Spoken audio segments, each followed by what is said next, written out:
my bus got stuck on full throttle going down the highway, and we're towing a car. I got my wife, Oh, my whole entire life in it, and I'm just stuck on full throttle. And I look over at my wife, and we're going down a straight interstate, and I'm like, I don't know how to tell you this, but we're stuck in full throttle, and I don't know what to do about it.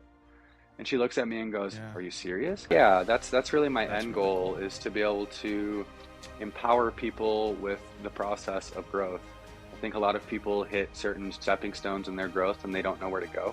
And sometimes it just takes, a call and 30 minutes of, "Hey man, you got this," to really change someone's life. So I've proven it through haircutting. Welcome to episode number 5 of the TMAC Impact Show. Today's show is with my friend named Kyle Pemberton. Kyle is a barber out of Big Sky, Montana, and owns Man of the Woods Barbershop. Before he opened that up, he traveled all over the country in a bus that he bought, giving out free haircuts to the homeless, individuals with special needs, and veterans, and giving out personal hygiene products and Red Wings boots. He made an impact on a lot of different people on that journey, and he also learned a ton himself. Overall, Kyle is an awesome guy who is a go-getter, and I think that you'll be encouraged from Kyle and his story here today. If you're watching on YouTube, be sure to subscribe to the channel, hit the bell notifications so you don't miss a conversation. I will be releasing these every other Monday at 6 o'clock Mountain Time. And if you're on Spotify, Google, Stitcher, Apple, wherever, please leave me a review on that platform. It really helps me and get these stories out to even more people so we can encourage and inspire everyone who listens to this. I hope you enjoy today's conversation as much as I did having it. Kyle, thank you so much for coming on here today. How's your new year been now that we're into 2023? Man, it's going really good. My brand has really taken off lately, so just been embracing the, I guess, not necessarily the suck, but sometimes you get a little busier than you like to be. So just kind of getting through it and having a good time doing it, man. Yeah, absolutely. I love to hear that. And for those of you who don't know, Kyle is an amazing barber, and we're going to get into that. But I want to start. A question I like to ask people is, Kyle, where are you from and how did you grow up? Yeah, so I am originally from northern Michigan. I was born in Texas, but I claim Michigan as my home. Spent most of my childhood there, graduated from Harbor Springs High School, and now I am living in Montana, man. So got to Montana about 7, maybe 8 years ago now, and I've just been kind of Hmm. grinding ever since. Okay, cool. And what brought you out to Montana out of all places? There's a lot of places you can move. I mean, I know it's the best Yeah, here, but Montana is one of the best. I've been to a lot of states. Can't give us that crown quite yet because we've had quite the brutal winter, but most of the time Montana's pretty good. So yeah, I worked at Boyne Highlands in northern Michigan. Boyne Highlands is a Boyne affiliated resort that's also affiliated with Big Sky Resort. So I knew a lot about Big Sky through my Boyne connection, and that's what kind of drove me out to Montana. I moved out here initially because I wanted to be a hunting guide and I love the outdoors. And I never ended up actually getting into guiding, funny enough. okay. Cool. And so you wanted to be a hunting guide. Did you have any connections into that industry when you first came out here? Or did you come out here to work at Big Sky when you came here to Montana? So I initially moved out here to work for Big Sky, and I never followed through with it because I got a job in construction. With the growth of Bozeman, construction was prevalent. Jobs were paying very well. I was ready to kind of move on from my kitchen job, and I knew that there was a lot of need in that industry. So yeah, I pursued a different career at that point. Okay. Very cool. And how long was it that you were swinging hammers or doing whatever it was that you were doing in the construction industry until you thought you might need to do a little bit of a career change into more what you're doing now? So I did that for about 2 years. I worked as a metal framer. So I worked with a lot of, metal beams and very big heights. I'm actually scared of heights. I never knew that until this career choice. So I Hmm. had an unfortunate accident with a piece of metal embedding into my eye during a job, and that mixed with my fear of heights and maybe the world kind of telling me that I wasn't meant to be a builder, kind of pushed me out of that. So that was whenever I started to pursue other options again. So about 2 years total. Okay. And was it immediately getting into cutting hair? What were you looking at for options when you were getting out of being a builder? Yeah, so it's a cool story. I got back into kitchens a little bit and I grew up working with special needs. So I started to pursue maybe an opportunity in special needs, seeing what I could do to help out that community as well. Unfortunately, Montana's a little bit behind on stuff like that, so I wasn't able to really land anything that I thought would be able to pay the bills, but also keep my creative side kind of going. So I started to look into other opportunities outside of college, looking at trade schools, looking at maybe like shorter college programs, trying to figure out what can I do where I can be creative, but I can also be me. So that was whenever I started to talk to other tradesmen, electricians, plumbers, welders, and I, of course, had a great barber at the time. And naturally, I never really thought about barbering. It just kind of came to. Okay. So you were having a conversation with this barber. Was that a barber here in Bozeman or? Yeah, in Belgrade, actually. His name is Okay. Max. He owns an awesome barbershop right downtown Belgrade. I think it's called Max's Old Time Shaves or Old Time Barber. Okay. Very cool. And so you saw what he was doing, and was he one of the people that encouraged you to go and do that, or was it something else? Yeah, so just through conversation and I guess venting to my barber, he knew more about me than I really realized he did. And I guess, as guys, we kind of get comfortable with other guys because we don't really let that wall down very often. So whenever you do let that wall down, there's a certain sense of family and a certain sense of friendship. And that actually gave me kind of the drive to start to talk to Max a little bit deeper about, um, you know, money and how much you can make in the barbering industry. Is that even an actual career, or is it something where people just kind of lean on it whenever they retire, or is it something that is just for the people that can't go to college? I didn't really know. I didn't go to traditional college. I graduated high school and pretty much worked from then on. So I didn't really know the steps or the processes to get there. And I never had a barber shop growing up. I grew up in a really small town where we didn't have that. So it was Mm. all funny enough as an old industry. It was all really new to me. Okay. Very cool. And so did you go home and like just Google how to be a barber when you realized that this was a viable option? Or what was some of your next steps that you were taking as you got Yeah, into it? man, it's crazy to reflect on this. So, yeah, I literally went and jumped on Google, man, and I started Googling barber schools and like, what does it take? I found out that there's a whole legal process behind it, that there's a board that actually governs every single state.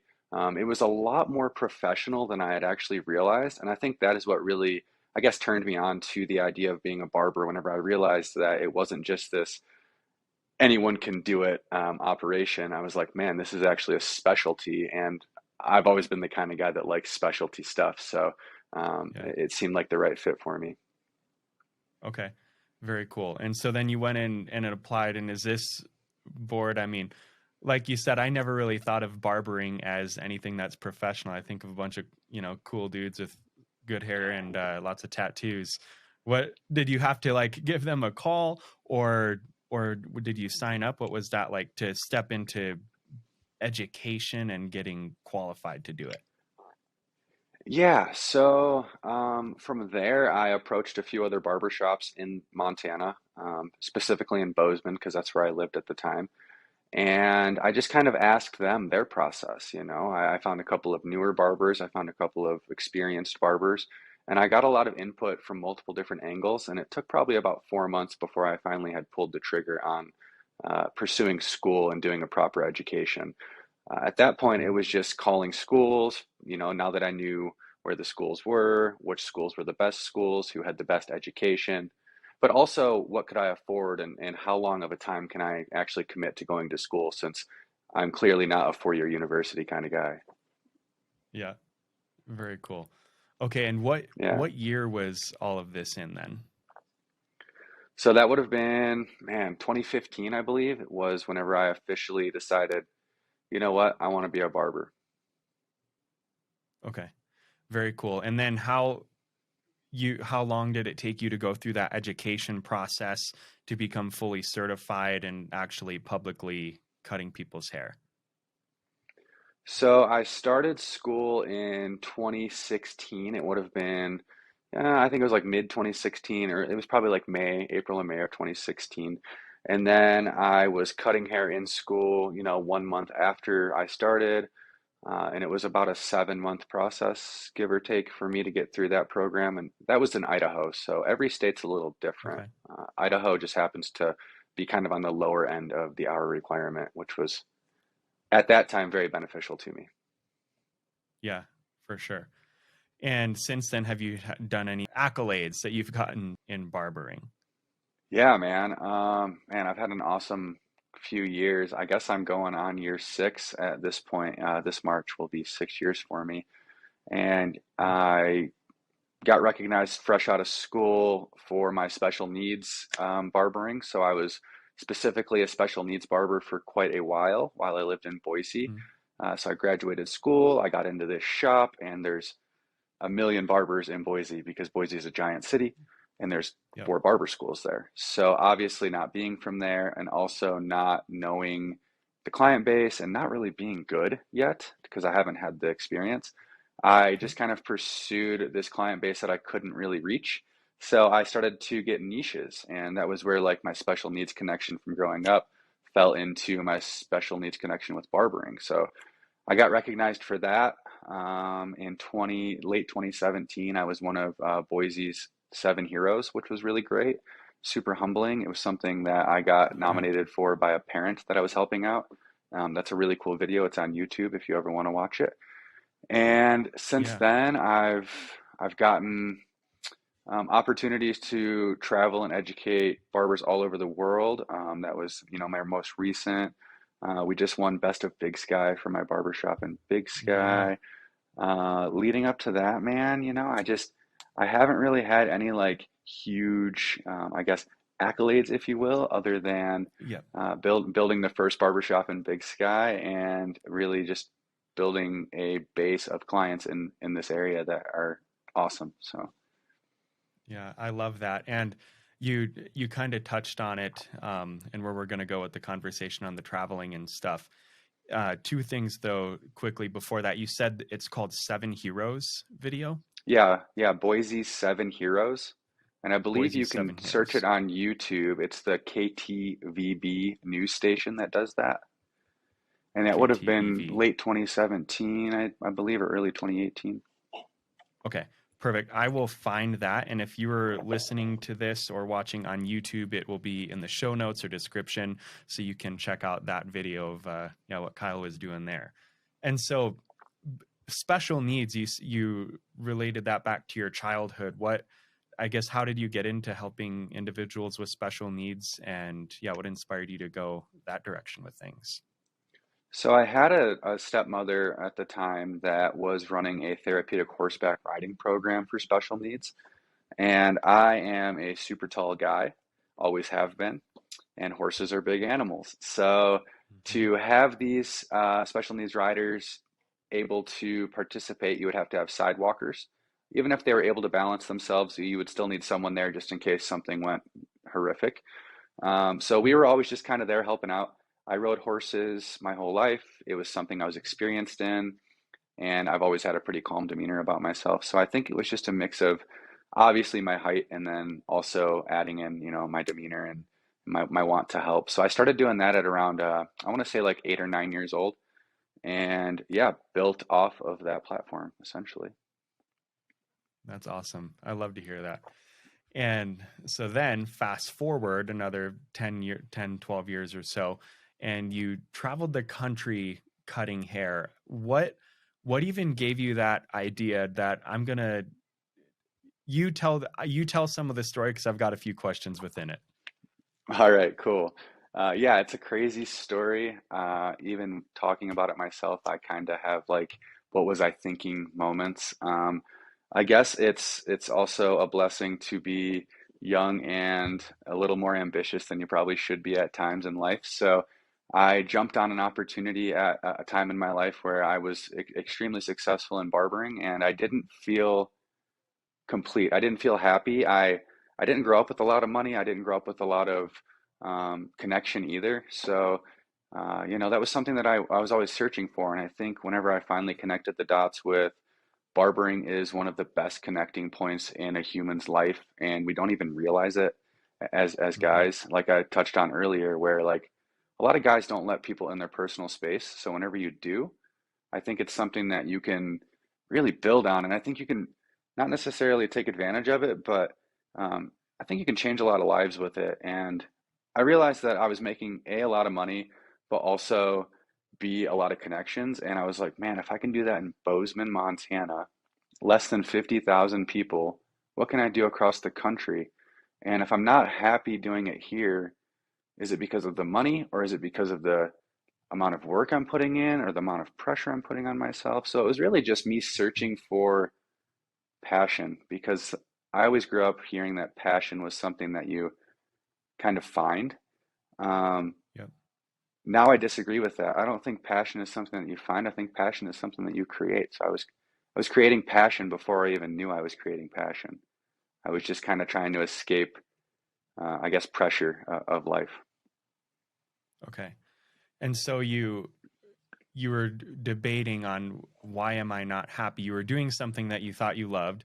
You were making decent money and building relationships, but you didn't feel fulfilled. And that's kind of what gave you the idea to go leave and cut hair elsewhere. Yeah, so I had always been one to chase education in our industry. So I'll travel anywhere and go learn from someone that I believe has the knowledge that I'm searching for. And Hmm. through these connections that I was making throughout the US, because I didn't travel much growing up with us being on the, less wealthy side, um, I was just like embracing the traveling side of my life. And I was really connecting with so many people all over the US, but I wasn't able to really cut hair on these trips. I was going there to learn from the people that were cutting hair in these other states.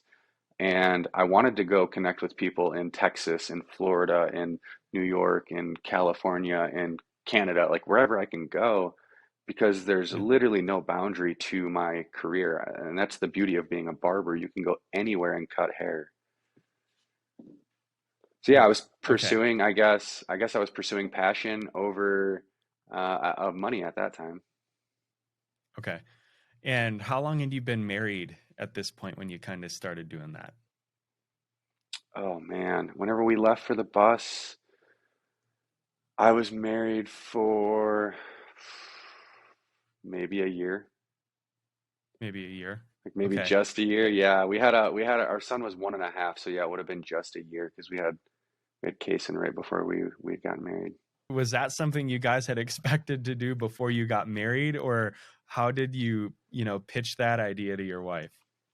Yeah, another crazy story. So I'm laying in bed. I'm really kind of, I guess, anxious about my feeling about my career. I'd given up a lot to go to school, and I had a good reputation. I had a lot of clients that were texting me on the daily, trying to figure out when I'd be back to work because I wasn't working much. I was taking off a lot of mental health time, and I one night I just like woke up in the middle of the night from a dream that I bought a school bus. And I couldn't figure it was just a bright yellow school bus like the Magic School Bus. It wasn't anything fancy. Yep. I don't remember the details, but I woke up in the middle of the night and I woke my wife up and I said, I think we need to buy a school bus. And she was like, "What?" And I was like, "I don't know what I just said, but I think I need to buy a school bus. I really feel like I was getting like pushed at that time to pursue something that I mean, honestly, man, I never really thought about living on a school bus or even an RV. Like if I was going to travel and do Yeah. haircuts, it would have been, if I could do it all over again, right now, it would have been a lot simpler than a school bus build. That's for sure. Yep. Okay. So you tell her, honey, I'm going to buy a school bus. And then you go out and buy one. And then did you have to remodel it and do all of that work yourself before you were able to get it on the road? Or how long was the time to get up and running? Yeah. So the next, actually 2 days after I told Jasmine that, my wife, I found a bus for sale, ironically, on uh, Facebook Marketplace in Bozeman. And it was this older lady that had bought the bus and had put it in storage, and it was already kind of built out. Um, not really built out, but they took all the seats out and they just kind of covered everything up, and with pretty Mhm. blankets and pillows, and it was built out enough for one lady.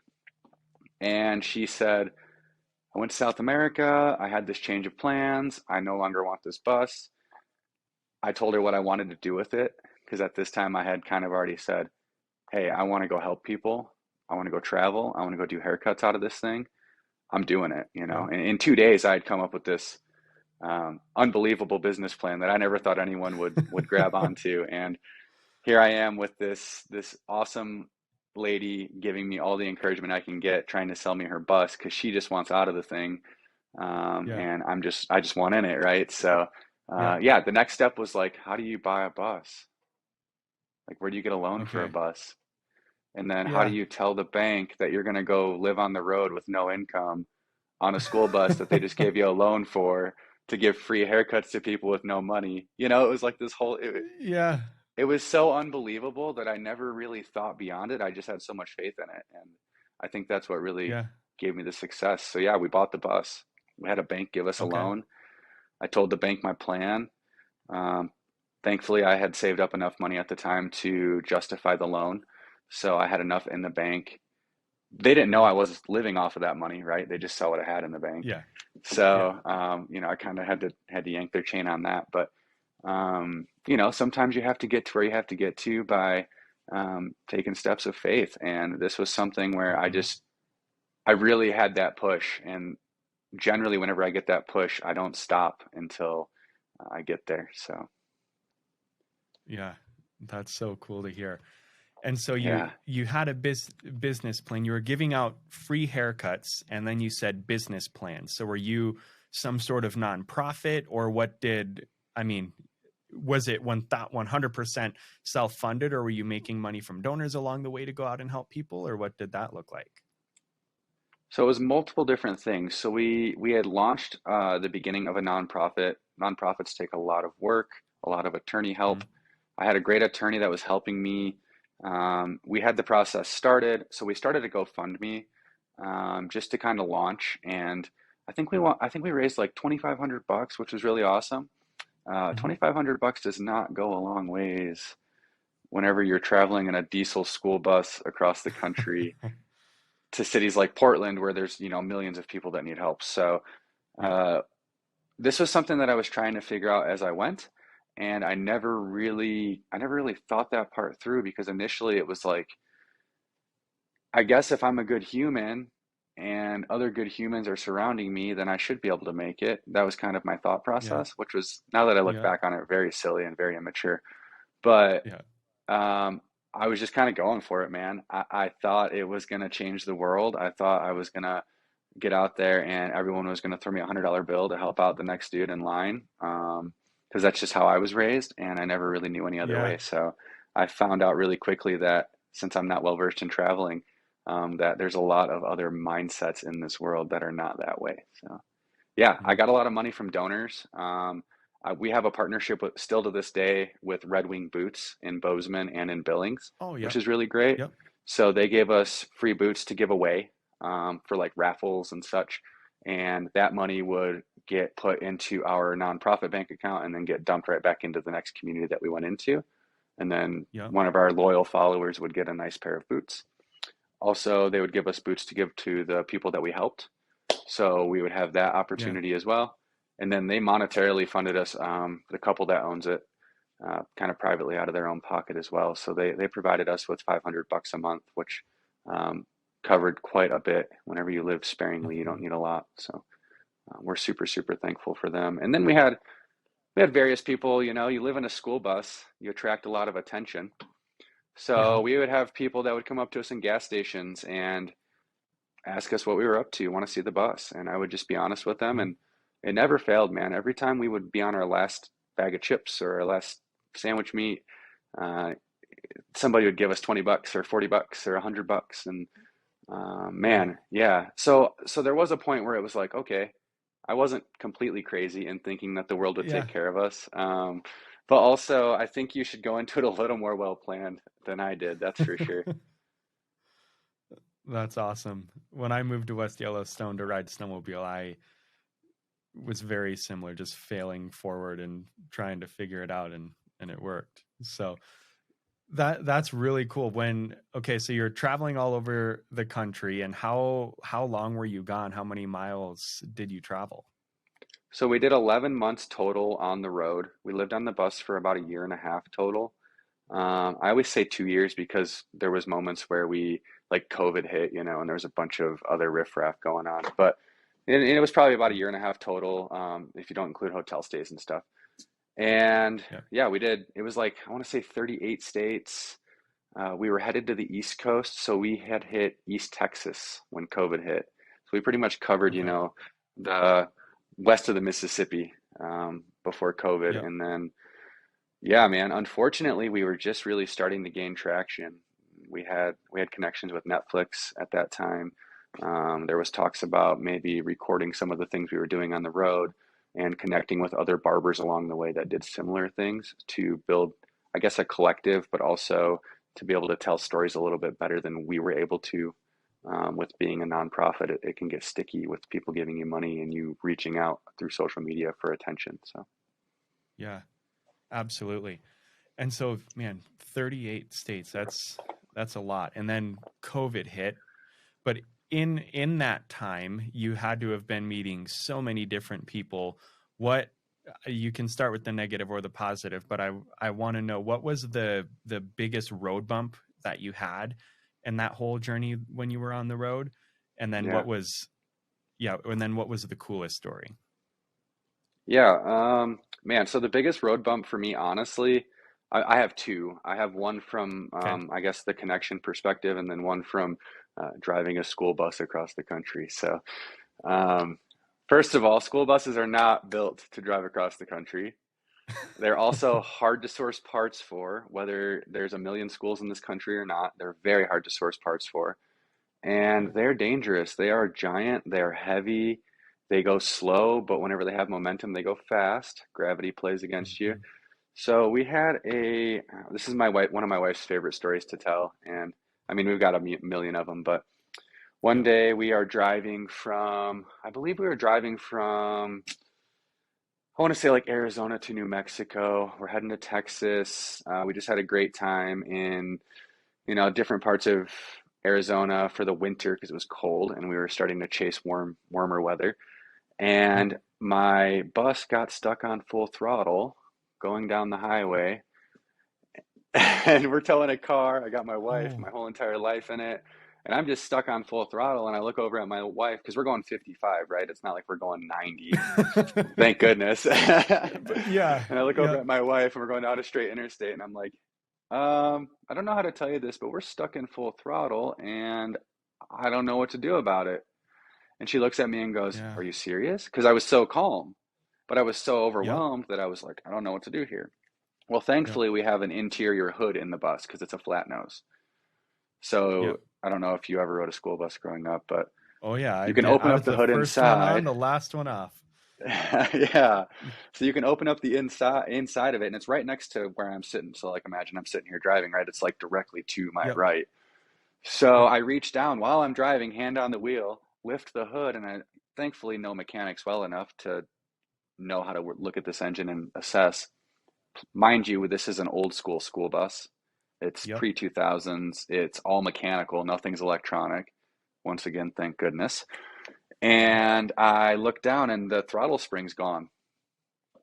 So Yep. thankfully I just like grabbed that little switch and just pulled her back and took her off full throttle and pulled over, and then we had the car attached to the back on a dolly. Yeah. So then we unloaded the car and I drove into town and I bought a throttle spring. But yeah, that was probably one of the more challenging things about living on a bus was just it's Yeah. really hard to communicate in times of need like that with your spouse because you expect them to know everything, even though you don't know everything yourself. So Yeah. we had a lot of communication growth, if you will. But Yeah. um, one of my best stories, I went to a home in Portland. Portland is obviously in huge need, and I went downtown Portland to a house called the Blanchet House, Yeah. Blanchet. They are a recovery home that brings in homeless to serve the homeless, which is such a Yep. cool opportunity because they're taking in people that want to get healed, and those people are Yep. serving the people that they were once laying alongside. So I think Yeah. it works really well, and I got to meet, I think I did right around 30 haircuts in one day there, and man, I got to meet some really cool people. Um, One guy in particular stands out to me. He had not had a haircut or a beard trim, so he had Jesus beard and big long hair, and he hadn't had a haircut or beard trim in over 10 years since he had been divorced and lost custody of his kids. So for him, it was an emotional time, and I spent an hour on this guy just really talking. The hair was nothing special. I mean, Yeah. it was a nice haircut, and I've got pictures I can send you, but um, Yep. man, the communication and the connection that I had with him was just unbelievable, and it changed my whole entire life. And I want to believe that I changed this guy's life just in 1 hour by showing him that, I grew up in addiction. I'm not an addict myself, but I have some family members that struggle with addiction still to this day. Mm-hmm. And it's something that I had a lot of hate in my heart from.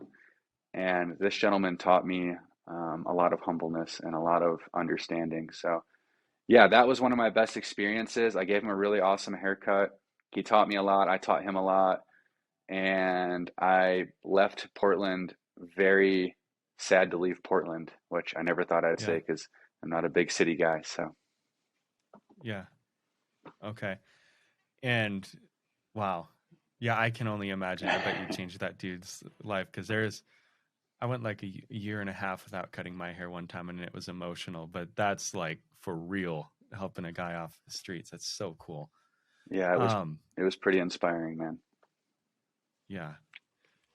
And what have you been able to stay in touch with that guy or anybody else that you were able to help along the road? I still talk to the home. They are very busy. They do have a lot of in and out. I want Yeah. to say they're in for like 2 years max. So I did hear that he was doing well. He had gotten back on his feet, gotten a job, gotten a place to live, and he was getting back in contact through the court with his family. So, I mean, obviously he was on the up. Unfortunately, I haven't talked to him since. It can be really tricky when people switch lives. It's a lifestyle Yeah. change. It's not an addiction change.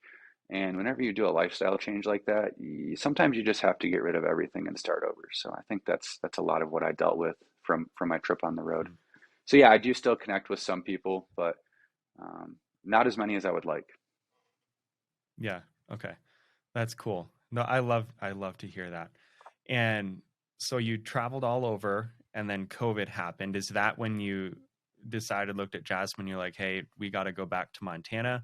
Or were you trying to push through and continue to serve people during COVID? Or what was the transition like of getting back here to Montana?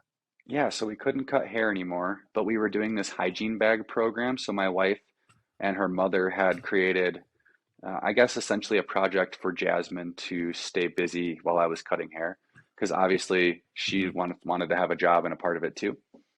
So they Yep. created a hygiene bag program where they gave out these, they were just essentially backpacks full of life necessities.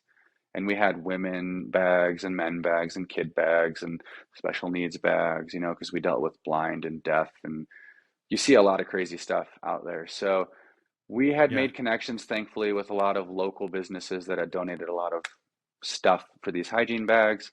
And these hygiene bags are what kept my wife busy on the road. When COVID hit, the hygiene bags were such a blessing because people quit going out. We still had this homeless community that needed help. And I was told by law enforcement while I was in Texas that I could no longer cut hair. So Really. what was I able to do, right? Well, we had boots from Red Yeah. Wing and we had hygiene bags and we had a whole bunch of people that needed help, including our medical responders. So we just went out there and helped out as many people as we could, man. We got out of Texas after about 3 weeks of COVID and got back up to Michigan where we have family. Mm-hmm.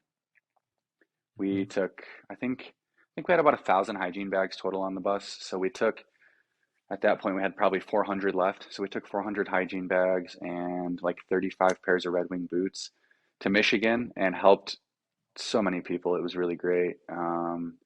We all Yeah. thought COVID was going to be like an overnight thing, right? So I don't think anyone was prepared for Yeah. that longevity, but we ended up helping people for 6 months and just kind of hanging out with family in Michigan, reconnecting with old friends, and we had family that got to meet our son for the first time, which was cool. But yeah, we Yeah. laid low until we had permission to cut hair in Montana, and as soon as they gave me permission, I was coming back, man. I was ready. For sure. And so you came back here. Were you cutting hair out of the bus, or were you cutting hair at a shop? What did that look like? So we drove the bus back. Well, my wife came out before I did, and then I drove the bus back, and we ended up working. Well, I ended up working at Sellsword Barber Company, which was the shop that I had worked at before I left for the trip. The owner, Okay. Mark, was overflowing with business. I had obviously changed a lot from my trip. I wasn't quite the little punk I was before, let's say. And he was willing to take another chance on me. So I didn't really have any plans. I just wanted to cut hair and make money and get back on my feet. So we put the bus in storage, and we were very grateful to be back in an apartment where we could have unlimited shower time and not have to Oh fill up yeah. our water every 2 days. So that was nice. And yeah, we just got this little nice apartment in Bozeman and just kind of got back to grinding. So yeah, I just went right back into pretty much where I left off. Okay. And then it was a matter of time you were working for Mark, and then at what point did you wake up one day or have a dream and you're like, I've got to start my own barber shop and become my own boss? So What I'd what already was had a that like? business plan. I'd already had a business plan. Man, probably my first full year of barbering, like right at the tail end of that. I went to Big Sky with my wife for the first time, and there was no barber shop.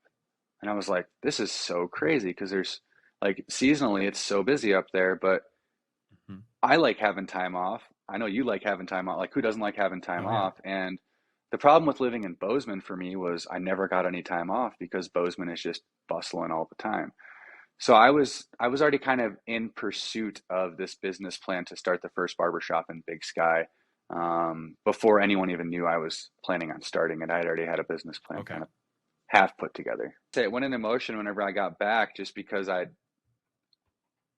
figured if I'm going to restart from the beginning, that COVID is going to be an excellent telltale sign of whether or not I'm going to truly be successful in a ski resort town. Yeah, absolutely. And so you had your business plan before you even came back. Did you have your name and branding and everything selected, or I guess how did you come up with the name Man of the Woods? Because I really like it. Your logo is awesome. Your shop, Thanks. if you go in there, and send me a couple pictures and I'll put them into the YouTube video, but it perfectly fits the name. How did you come up with that branding in the name? Yeah, so I didn't have any plan or brand per se. I'd always kind of run with this chair therapy barber company name, which was my Instagram. It was like super informal, but it's something that I'd always loved because of my special needs connection. And also, Mhm. we always joke that barbers are therapists without a degree.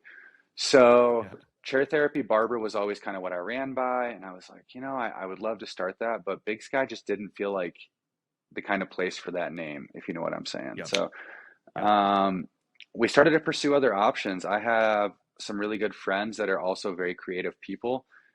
Creatives stick together, I believe. And we just had a brainstorming session one night. We poured out a couple glasses of bourbon and we literally just had a whiteboard and we wrote down a bunch of words. We just all blurbed out like Big Sky-esque words. During brainstorming sessions, we listened to a lot of music, so there was a lot of musical influence. Um, One of the things that came up was Man in the Woods. And obviously, I Okay. didn't feel like that flowed very well. I felt like Man in the Woods was like, I don't know, it doesn't sound like a barbershop to me, right? Yeah. Man of the Woods, just by switching that one word, it was like, well, let's do it. Well, come to find out, after we Google it, Justin Timberlake, who also resides in Big Sky part time, has an Yeah. album that he wrote in Big Sky about Big Sky called Man of the Woods. No And way. I wasn't gonna let that stop me, man. Like I Yeah. didn't think of it unnaturally. I didn't feel like I was ripping him off. I have no plans to have Justin Timberlake posters and music playing in my shop. Yeah. And no offense to Justin, I love him. I really look up to him. He's a great role model to me. But um, it wasn't something that I was gonna not do just because somebody else had taken it. Because in this day and age, everyone has every single name for a barbershop you could ever Yeah. imagine already. So you're pretty much cornering yourself whenever you start a barbershop, man. For sure. That makes sense. And I mean, you might have non-disclosure stuff. Can you say whether you have or haven't got to meet Justin and talk about that name? Because that's definitely kind of a funny coincidence. Yeah, I don't have any NDAs with Justin. I've never cut his hair, unfortunately. He has given me a little bit of crap about the name, all in good fun. He told me that he really appreciates it and he appreciates that I'm respecting it. And he said that he's proud of the fact that we carry 5 stars and he'll always, shout us out. So Yeah. it's cool. I still see him around town. He recognizes me, and or at least I hope he does. He seems to. And Yeah. they're just people just like us. For sure. It's pretty cool. Yeah. That's rad, man. Good for you. Okay. And yeah, I remember when you first got there down there to Big Sky, you'd cut my hair a couple times and it was like just you when you first started. How many people do you have cutting hair for you at this point alongside you, I guess, under the name Man of the Woods? So we have 2 other barbers underneath of me in our Big Sky location, and I just hired 2 more this month. So one will start in Big Really? Sky, so we'll have 3 full-time barbers other than me in Big Sky. I'm transitioning more into brand management and education, so I will be traveling a lot more Okay. this year.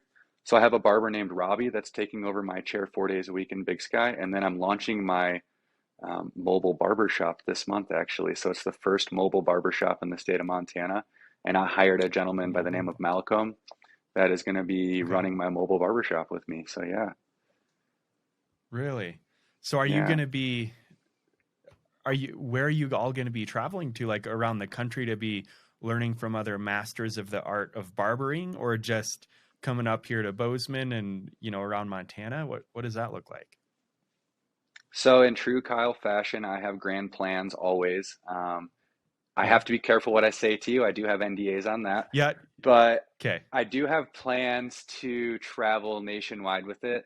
Whenever we launch it, I will be sticking to mainly local Bozeman area. So West Yellowstone, Big Sky, Ennis, Bozeman, Manhattan, Three Forks, Butte, Helena.